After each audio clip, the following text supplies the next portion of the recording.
May mga lugar na kahit maliwanag ang araw, parang gabi pa rin ang pakiramdam. May mga lupang kahit paulit-ulit mong tabunan, hindi kailanman nakakalimot.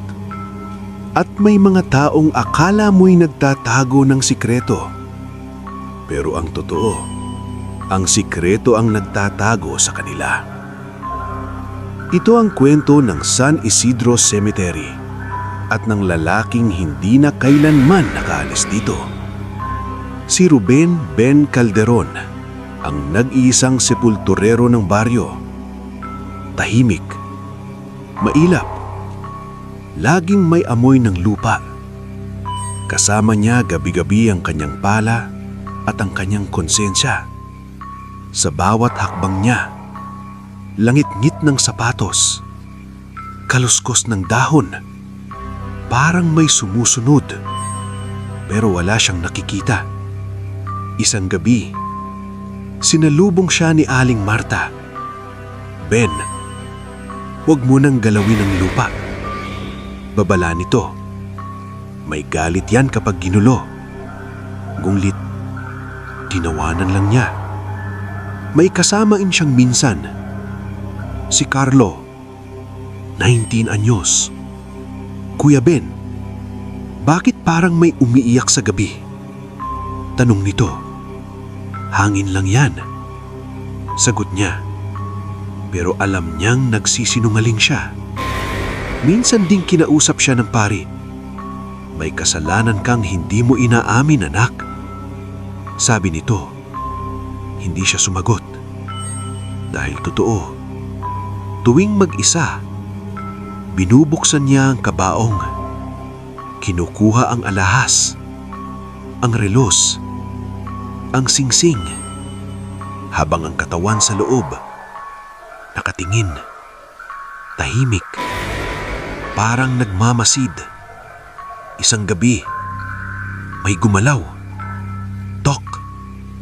Sa loob, nanigas siya. Pero, tinabunan pa rin niya. Nagsimula ang mga bangungot. Nakikita niya si Carlo na nakabaon sa lupa. Si Aling Marta na walang mata. Mga bangkay na humihingi ng tulong. At sa totoong buhay, may bakas ng kamay sa lupa. May umiiyak sa dilim. At isang gabi, nawala si Carlo. Natagpuan siya sa bukas na hukay. Patay. Nakangiti. Naalala ni Ben ang nakaraan. Isang babae, si Lorna, na aksidente. Dinala sa kanya, pero buhay pa. Humihinga, umiiyak. Narinig niya, pero tinabunan niya. Dahil ayaw niyang madelay. At ngayon, ang multo ni Lorna ang nangunguna. Buhay pa ako noon, Ben. Isang gabi, narinig niya ang lahat. Sabay-sabay. Mga boses, mga iyak, mga sigaw. Sumama ka na sa amin. Hinila siya ng lupa. Pinapunta sa mass grave. Doon niya nakita lahat ng biktima. Carlo, Lorna, iba pa, nakatingin, naghihintay. Pinahukay siya para sa sarili niya. Habang umiiyak, humihingi ng tawad. Pero walang nakinig. Unti-unting tinabunan hanggang sa tahimik na. Kinabukasan, may bagong lapida. Walang pangalan, walang alaala.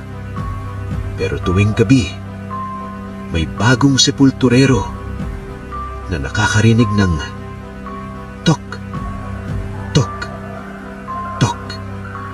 Kung nagustuhan mo ang kwentong ito, mag-subscribe ka dahil baka sa susunod ang kwento ay tungkol na sa'yo.